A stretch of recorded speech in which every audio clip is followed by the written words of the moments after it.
这种植物学名芭蕉叶，也就会叫虾膏。我们经常吃的鸡肠粉就是用这种粉做的。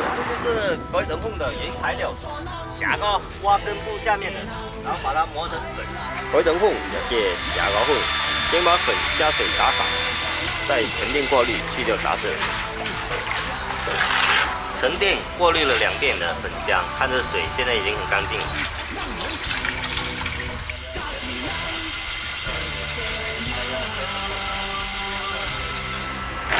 然后重新加水打散，把粉浆放到蒸笼里面蒸熟，就像鬼等凤来耶。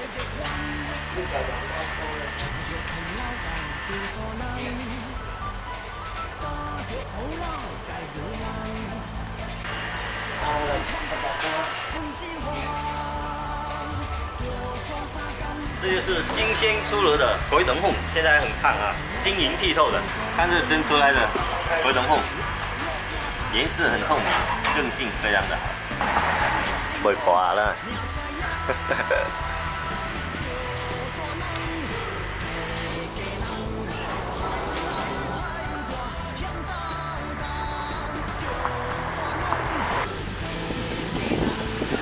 做好的鸡肠粉要先把它晒干，晒干了，等一下还要泡那个水才能切。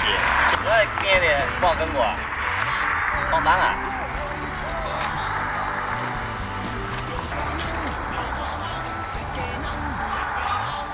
切丝后再把它卷成一卷一卷的，然后再拿去晒干，这样可以放很久都不会坏。